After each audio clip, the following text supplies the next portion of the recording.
امریکہ اور ایران کے درمیان تاریخی معاہدے پر متفقہ قرارداد منظور۔ قرارداد میں عالمی امن کے لیے پاکستان کے عظیم صالحانہ کردار پر اظہار تشکر کیا گیا۔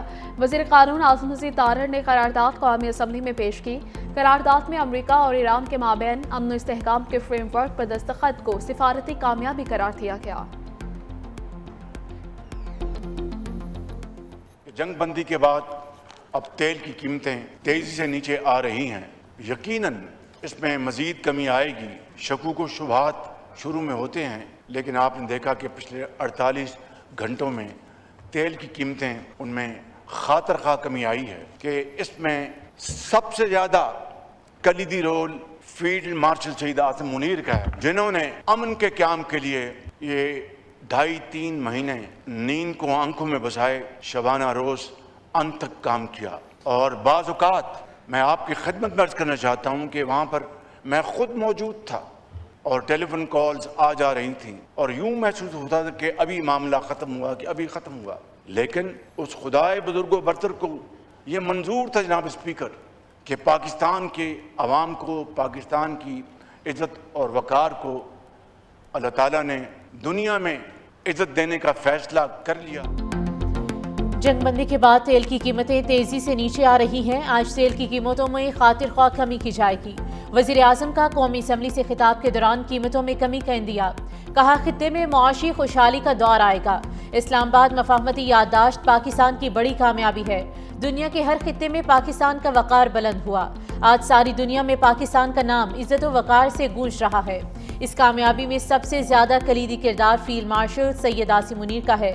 ہمیں کریڈٹ لینے کا کوئی شوق نہیں۔ 3 اور 4 جولائی کو سپریم لیڈر علی خامنہئی کی آخری رسومات ادا کی جائیں گی۔ پاکستان کا وفد وہاں موجود ہوگا۔ صوبوں کی طرف سے وفاق کو وسائل کی فراہمی پر مشکور ہیں۔ قومی وحدت کے لیے ہم ایک ہیں اور ایک رہیں گے۔ قومی اسمبلی میں امن معاہدے کے حوالے سے متفقہ قرارداد منظور۔ وزیر اعظم شہباز شریف، نائب وزیر اعظم Ishaq Dar, field marshal general Syed Asim Munir کو خراج تحسین۔ وزیر اعظم شہباز شریف کی اپوزیشن نشستوں پر جا کر اپوزیشن لیڈر محمود خان اشکزئی، اسد کیسر، بیرسٹر گوہر علی خان سے ملاقات۔ وزیر اعظم نے کچھ دیر کھڑے ہو کر اپوزیشن رہنماؤں سے مشاورت کی۔ وزیر اعظم نے اپوزیشن رہنماؤں سے ملاقات کے بعد وزیر خزانہ کو پاس بلا کر ہدایات دی۔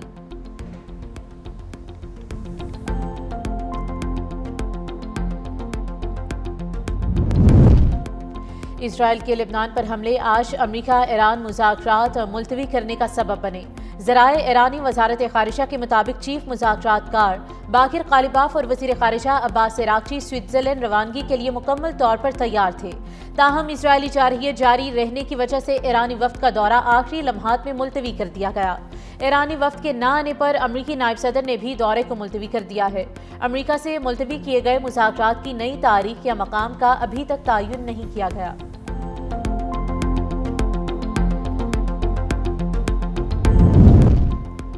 امریکی نائب صدر جے ڈی وینس کی اسرائیلی وزراء پر تنقید، اپنے احسانات بھی گنوا دیے۔ کہا اسرائیل کی عسکری مدد امریکی ٹیکس دہندگان کے پیسوں سے ہوئی۔ اسرائیل زیادہ تر ہتھیار واشنگٹن سے لیتا ہے۔ اسرائیلیوں کا تحفظ کرنے والے 2/3 ہتھیار امریکیوں کے ہاتھوں تیار ہوئے۔ جو صدر ٹرمپ کو مسئلہ سمجھتا ہے وہ خواب غفلت سے بیدار ہو اور حقائق جانے۔ ایران امریکہ معاہدے پر اسرائیلی تنقید سمجھ سے باہر ہے۔ تشدد سے قومی سلامتی کے مسائل حل نہیں ہوتے۔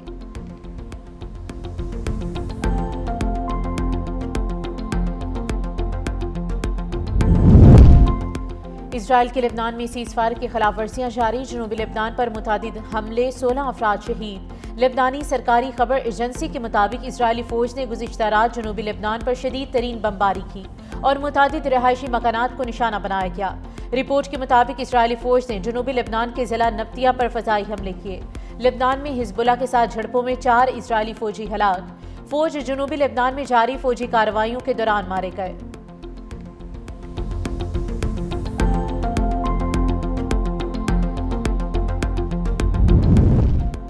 معاہدے کی خلاف ورزی، بدنیتی یا غیر ضروری مطالبات کا سخت اور فیصلہ کن جواب دیا جائے گا۔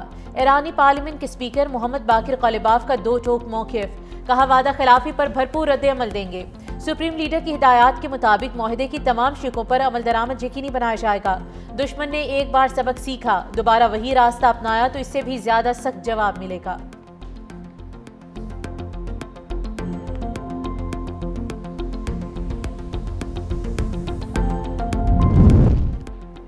امریکہ اور ایران کے درمیان مفاہمتی یادداشت، خلیجی ممالک کے درمیان سفارتکاری میں تیزی آ گئی۔ عالمی خبر رساں ادارے کے مطابق قطر، سعودی عرب، مصر اور کویت کے اعلیٰ سفارتی حکام کے ٹیلی فونک رابطے، خطے کی تازہ صورتحال پر تبادلہ خیال۔ ایران نے بھی خلیجی ممالک کے ساتھ مکالمہ جاری رکھنے، معاہدے کو خطے میں امن و استحکام کے لیے اہم قرار دے دیا۔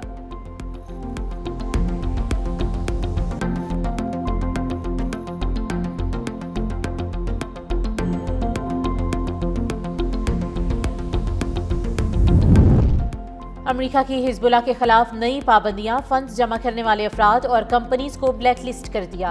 حزب اللہ کی سیاسی کونسل کے نائب سربراہ محمود کماتی اور مرا ادا مومن کے سربراہ سلیمان فرنجیہ بھی پابندیوں کی زد میں آ گئے۔ امریکی محکمہ خزانہ کے مطابق حزب اللہ کو غیر مسلح کرنا لبنان کے امن کے لیے ضروری ہے۔ نامزد افراد کی امریکی اساس سے منجمد، جبکہ پابندیوں کی خلاف ورزی پر امریکی اور غیر ملکی اداروں کو بھی کارروائی کا سامنا کرنا پڑے گا۔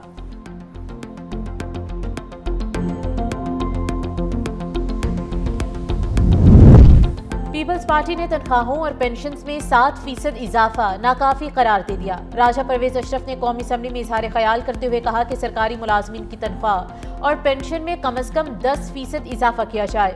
چھوٹا کسان اور کاشتکار اس مہنگائی کا مقابلہ نہیں کر سکتا۔ روس، یوکرین، ایران، امریکہ جنگ نے پوری دنیا کو متاثر کیا۔ ان تنازعات کی وجہ سے ہماری معیشت پر بہت دباؤ آیا۔ ایران امریکہ معاہدہ پاکستان کی عظیم سفارتی کامیابی ہے۔